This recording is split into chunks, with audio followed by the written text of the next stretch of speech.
أعوذ بالله من الشيطان الرجيم بسم الله الرحمن الرحيم السلام عليكم ورحمة الله تعالى وبركاته إنيون لابي جماعة أنا مشغولون تندينمو الدهو الدينة الكومتانيو مصطفى ساوان hali konton badi nyala hali konton misilme yala hali konton kombental janko hanyon nalo silo kan silo me mushratal mustaqim siloti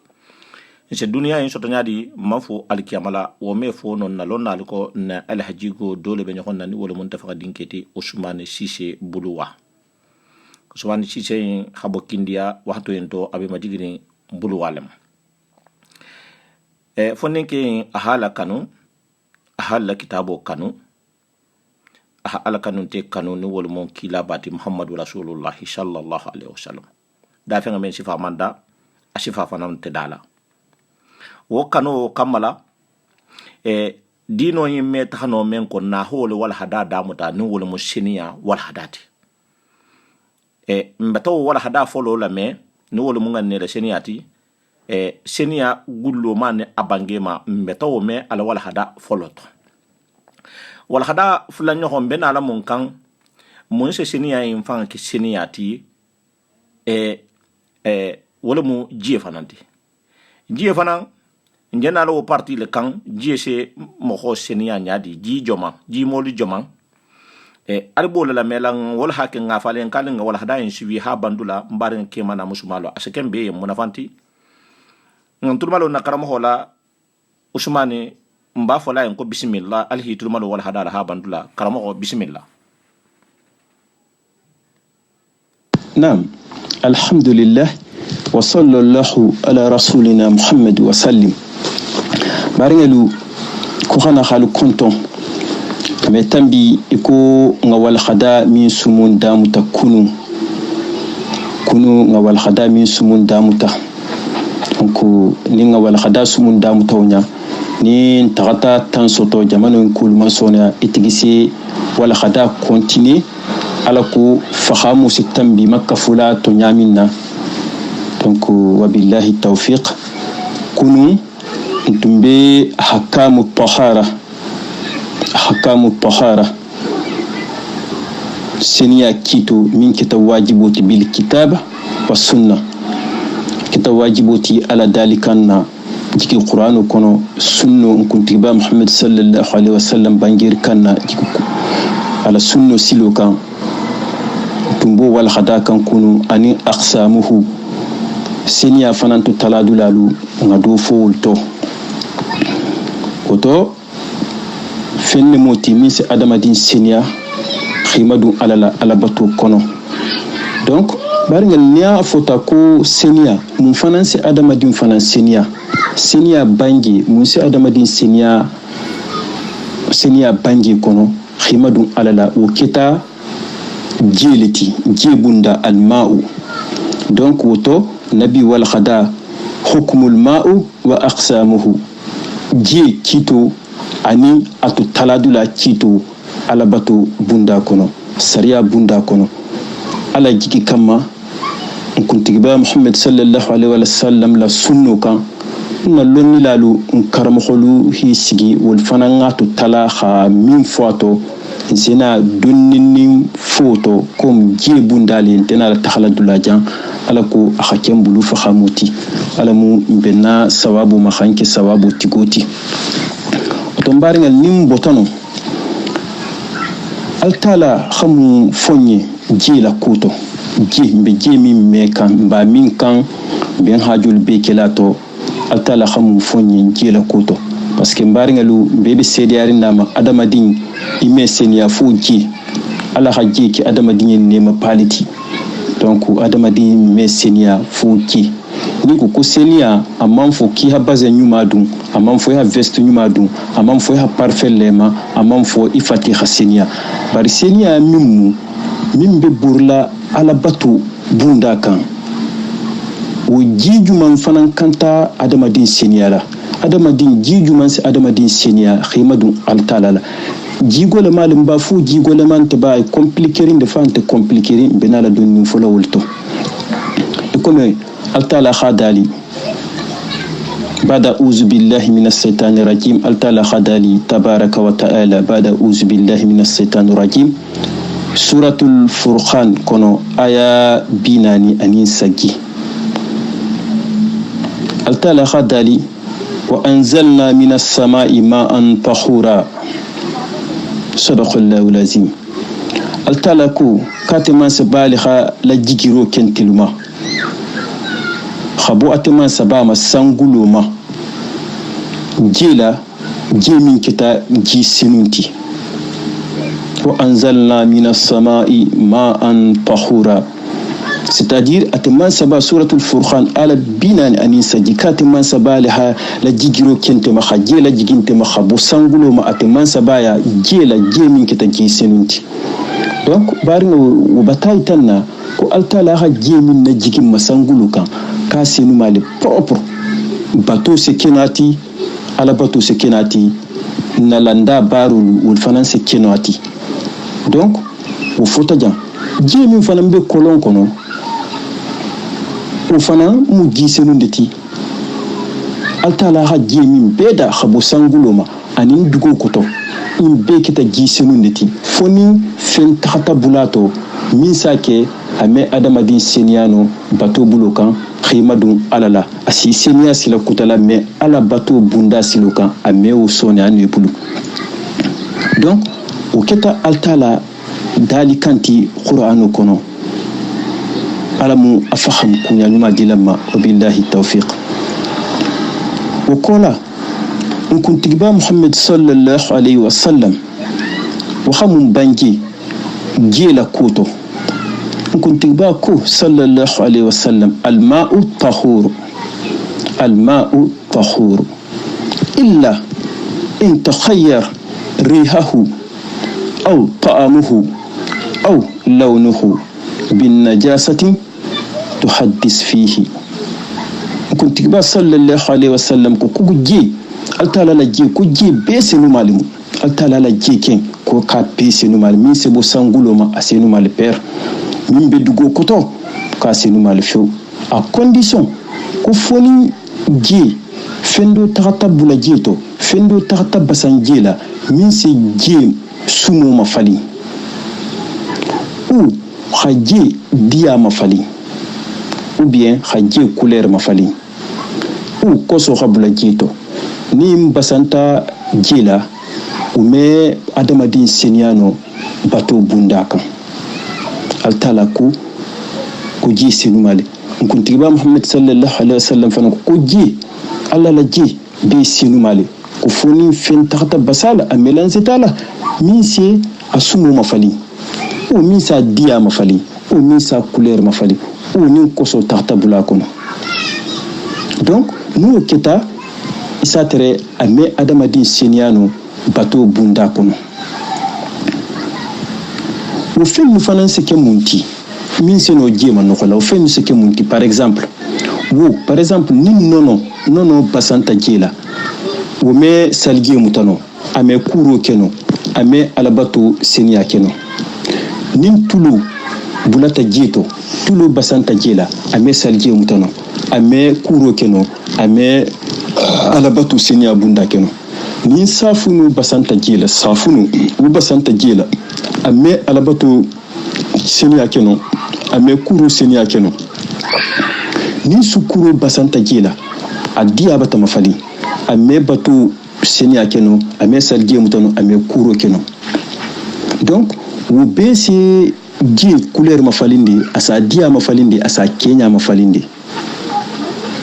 donc no basanta la dron o me adamadi seniano bato bunda kono ala dalika rasul bangirka lonilalu bangirka wabillahi tawfiq altala inshallah tabaraka wa ta'ala jebetu talarin talay nyami jatila akasabola insina siwo masayin inshallah tabaraka wa ta'ala naam alhamdulillah وصلى الله على رسولنا محمد وسلم أرنالو لون نلالو همون فو جيتو تلاتو لون نلالو كو جيبتو تلارين دي سيكدولا ما سبا لون نلالو كو جيبتو تلارين دي سيكدولا ما سبا أفولو الماء الطهورة أفلانجان الماء الطاهر أسبانجان الماء النجاسة جيتو تلادولا سبو يندبتي sinon ko jeetu taladula saboni alma tahura o keta jisu fajumanti je min ngasenu ate jikilin fana ngasenu afanto ate jikilin fana sono mo ko seniala ala bato bunda silokan isa fole mako alma tahur adama dibe salji mutala jiwo jila ibi kula jiwo jila ibe juma kuro kala jiwo jila ji fo hasenia fanto ase mo senia a couleur kana mafali a dia kana mafali a sumo kana mafali safuno kana bulato ala bato senia yinsa boni basanta jela meben donc lonni la ko alma tahura wala mu primeti a folo mo leti jemi ngasenu a hasenu fanto ase mo senia himadu ala bato bundala kilin mut a fulanja alma tahir uketa munti uketa jeleti min ngasenu afanto ase na landa barol ke bari ame adamadin seniano himadu alabatola alma utahir gisenu ase na landa barol munti tabiro wolu fani ko wolu asolu ke me hi senia himadu alala ame wol keno wala mu ma'u tahirti donc al ma'u najasa o kita jiliti min kosota koso bulatato koso dokhmani abilibiliba abulatato no bulatato amen na seniano hamadun no alabatula amen seniano khanna landa baroluke na tabirolu na kurolu nin koso bulata jeto o me o baroke donc oto lonni la alhamu fo o kitoto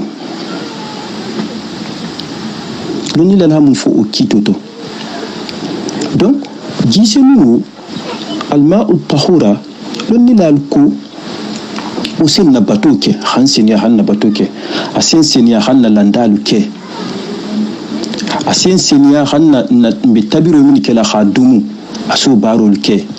nafanu senunu aso baroke donc alma tahura muslimo be o keta foloti o be kanti hakilo tuloku asake munafam bati o fana atma tahura a téléphone toujours salji c'est mutatelila salji obligatoire fa ke ma tahura indeti janabu useku ategi senu maindila alma tahura haida kuru useke alma tahura indila jumalum makuru useke alma tahura indila nasali fulu donkin salo sunkar salo kuru bi sunna ul beseke alma tahura indila donc ma tahurain ni mfahamuta asike munafam bati donc lonilal ko o kito moti afulanja insine alma tahir o lonilal hamu foto ko hasinu afanto asenu seniala asemu kho seniano bari amemu kho senia ala batul kono asen senian na landal kono na fan ko na tabirolu hajime sen wulu asul be baroke mais ameno seniala na bato silul ka khatugu mun kama tulu batabasato safuno batabasato sukuru batabasato ul be seno le tabiru kela asifano luku asikulu kela ndabaru me ala bato kameo keno donc satr tulul be batabasato nonol batabasato be si tabiru kilala ese haji fongo kyal satra senu male wonte fengeri donc lonnilal bento o kitoto jiko sorin sine o kitamunti lonnilal hamun foto ni jemi nyahambita ou ala basanta kosola koso dokhomaba koso belebele baba ou abada ou me na batul baruke amen seniano hanna batul baruke amman takhanyin fana nganna landa barul kyala khatabirul kyala ha mbe min dumula ha kyala mbe min bulalan kan na ha kyala nin koso basanta jeda woni munga kambutu kon ha pon iko me kyala muto na nyoko nalu no basanta la dron ha pon donc o kita nabi wala khadati comme baringalu bello la jambi ala kul khana lungolun nin khata nya soto khana ngasumun donni sumun dronde mu donc amalla ko to fuy kun sumun dronde mu famma jigo kono hakam majigo fananta halakan alama kelante en fahamuti ha kenye bela den yem fahamuti anim munafanti donc ni sita jan c'est contrôle si site créateur bela den ma hala si karmo khol ma hala si ustazil ma wabillahi tawfiq sena si na conseil du jour ma khapen titre union de la paix khana soutien apporté centre Al-Barkain le 13 juillet 2018 wabillahi tawfiq alama kalam bela den yen sawabuti be sayin alhamdulillah wa sallallahu ala rasulina muhammad wa sallim parangelu khal konton toujours ametambi iko na conseil du jour kafno kholiye bari musolien hakke matara nyini na alfalu fe anin nalu fe donc kitamunti union de la paix comme union de la paix titir kitamunti ko khabben khabulu du ñu xombulu xanu xon kaname xanu xon dema na jahangaya nga protéger na jahangaya nga toben na jahangaya nga na dia ni nga damu tasabaruma funga sabari nimma damu tasabaruma bela banna sabaro lima oto alinga sabari nyonyo waxatu into alinga nyokon fahamu alaku sininaku asekema heruti donc ala tantu mbi ala tantu la betege masaba mi ngam maden silama ya kono hammaden barinya kono hammaden la paix jama sinuma en kono donc na telejam bentajan ko xanyokon na li xanyokon dema xa ala kan kumo fo nyokonye xa kila kanu na la sunnu fo nyokonye ko xa duwa nyokonye sigi nyokoya kamma xa duwa nyokonye hinno kamma xa duwa nyokonye ala nyini buluma xa duwa nyokonye kila kanu buluma fo altala min sin na tanga khambula silanyuma kan silomimu siratal mustaqimati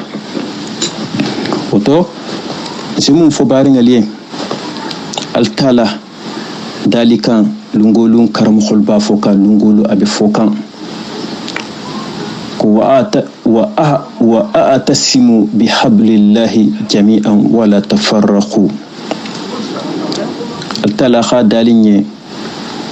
ko ngamaden nga julu kilim muta min keta te alala juluti ko khamaden ha julu kilim muta be min keta te alala julum munti alquranul karim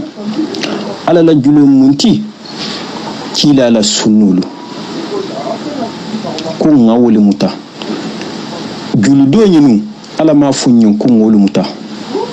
mti hanta julu muta janna ite hita julu muta janna karisa ha ta julo mutajanna karisa halla atajulo la kati ta julo la hanyin hasiya do ta juloti altala mawfonye altala kummal wa atasimu bihablillahi jami'an wala tafarraqu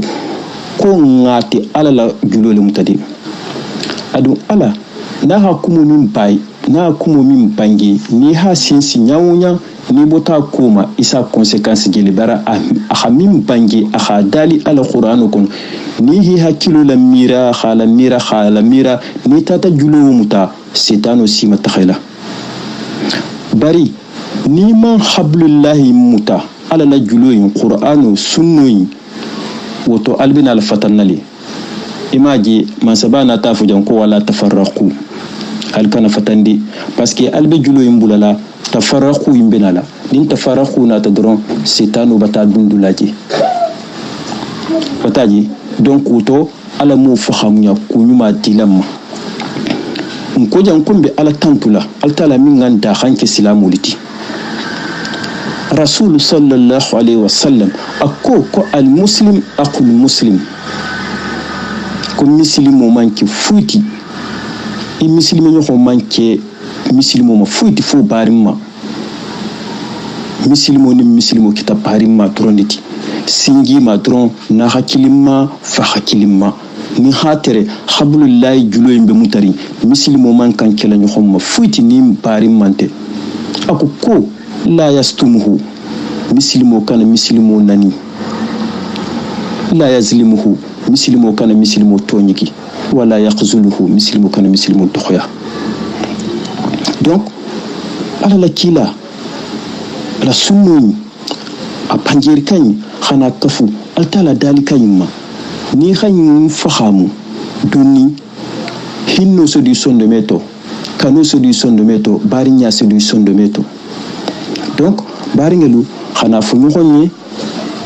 khana ñoxon kontondi ben bulo kam ben de ham masabaja mo sembe man na mo tijan ni haje dolli bebe duniya tun kunnano tum bata ben siti kono jam parce que ben adi alayen karmo ko nyumalu bijan na alfa nyumalu bijan na ustaz nyumalu bijan na lu bijan sugo do lu bijan ni holla me nyaaje sele nyaaka o be mu hinnoleti o be mu hinnoleti o bebe borla mun kan o bebe julu kilinde nyinin kan bi hablillahi jami'an ala mun kila hablillahi jami'an mutoti min kata qur'anoti alati ala kilati min kata la ashhadu an la ilaha illa allah wahdahu la sharika lahu wa ashhadu anna sayyidana muhammadar rasulullah abduhu wa rasuluhu juluni khana kafu alquranul karim khana ala la kila dajigota adajigo mi mu qur'anu inti ate dalikan ala mun kilaw fahamulati khahinno ni ñu fahamu dun tema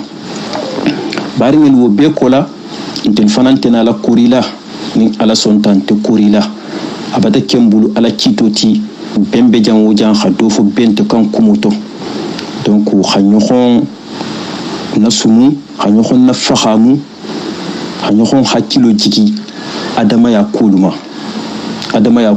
sonya adama ya kul be mu hakilo liti kuma kan yuma hakilo kuma kan kurun hakilo sila nyuma matango hakilo sila nyuma bulako sila nyuma ko hakilo sila kurun matango nyimbe mu hakilo liti. Donc oto alingan hakilo la feya donni xam hakilo la sagi hala sagi hakilo lu sene ha tutu ala ko altala sim ben sawabuma be sawaba nyininde la altala bul fo altala min sim ben sawabuma lungolum badu wala ala mun ben na sawabuma ben siko ñoxum faxam baliya min biki ala musalje kila la khape jahangaya kha sabati ha takhanya kha tugu adama ya ni fimu mankili dunya banku kulinka wala khatu altala ku wala qad karramna bani adam altala ku katel kha bani adam bunya he altala kham bunya. Donc nin dantan fini fule mankilinya dugu kulinka usabo kita munti folo hakilo le sesaji ala batu hakilo le sesaji ala batu a hakilo min dintilma mo wala di dantan fentoluma dantan fentoyino nim min ko min bulati hakilo maje blamako isoleke nim min bulati hakilo ma blamako isoleke. Donc woto adama dinna ko be bu hakilo ne bulu hakilo usabo le altalako wala qad karramna bani adam wa hamalnahu fil barri wal bahr. Donc alamu khakil sago dilam ma kham fahamu dumbulu surtout sabaru altalakum makunga sabari isbiru wasabiru wattaqullah la'allakum tuflihun altalakum malidukunga sabari silama me taxsabaruko mu'mini me taxsabaruko altalafan atokol laban ako ashabur man sabaki ta sabar lati. Donc adama di munna me sabari ala sabarita isabarita nyawu ya nisita ala la kilama rasul muhammad sallallahu alaihi wasallam o sabarita li. Donc woto ala kumma kunga sabari ngadi alaye ala kumma kunga sabari woto ala mu sabaru kunna ala mu sabaru sabatila ala mu hero kila mbela denni til min be bijam min be harafuka min ti harafuka min be la merola hero abi ala bul ala taral ala madilan ben be batu min ke kam annemo na hinnu na sawante furelu ala mu nemo jidilima khatugu sawante fure jigo bemu akuma mo holliti amman fo kiya taga ijigo ke sawante fure gaburuti sawante fure to tagalate konto filirin munna konkomo har wul sena fidawo kenye wul se sadaqo bonye wul se altala taranye ala ko ngakisi alkiyama konto filuma donc ni adama din dun tata ajigo be sembe gaburu to yalo kuma wasiya momin be gaburu to wala jigo be be akuma mo khollito oto be bato min ke kan ala mani musilen sawanti furilba ala muhinnalila ala mukhafaru kiliya ala jannat firdaus dilini misil sawanti furilma na kebal min be lorin kunna simani jata kende khadim beladen ma ntul fana be ala muhero kelanya khanso khanfiri khansa nyanya ndingelu ala mi balulahi barakahi makini hi kunnati hi dajigo to be hi dajigo donc ni sitaja nsafo nkonten ni mu Ousmane Cissé al dinge al doxo al kumuta ñoxo xanale xanal konton subhana rabbaka rabbil izza amma yasifun wa salam ala al mursalin walhamdulillahi rabbil alamin ala kulli hal walhamdulillahi ala ni'matil islam alim tilifulin fanani ala sonta alhamdulillahi rabbil alamin alhamdulillahi rabbil alamin ko barka alamunni shima yala alamunni jatu kende yala mbarnge kemana musmalu atelmenga wal hadanye name jie ta ma fangala jie la senia ma fangala jie men sem ko senia mbeta jie qualité lu me jie men ni si fan senia la jie men ni se tabiru kala satra wo mankan ket senia randenti mbeta wul wal hadawu le fanan name nin karamo honi ni wala mo Ousmane Cissé ti khambi nabe continue kanede nga falien nen ko wala hadani wululum wala hada siyama lemo nge deuxième partie le kan inshallah mbena la troisième partie le fanan préparer la lien alise name hasagi halame hawla hadara me kunya til wonte de adla to be ngay na wulita wulama ala hatu alaikum ni halame ha banta ni ma fahamu iha sagiya matugu ihalame parce que important ba le muinti ihi la dino la tahama atahama nyama alako aseke imuna famfenti sinia mu ku baleti dino nyin konola dunia be sonta muslime ya yin mamuna ala sinia mo holu sonta la sinia ma hadi men mu kafiru luti muslime ya sinia yin masabale hayla dum muslime ya konola wo konola ite men mu muslimo ti ite man kantulun na sinia yin na ita hakanne i hasini yanyi nyanyini i hala bara komu karamo ho janya sifa kan nyamen naten wo londo wo fahabo hakan kelale mislimo be ho fahamu insha Allah hafalen kan na ustaji ba Ousmane Cissé bulwa alni wala tramme honna waxtu en alnal doho aldinge alkumuta ho Mustafa Sawane insha Allah menar nin troisième partie salamu alaykum wa rahmatullahi ta'ala wa barakatuh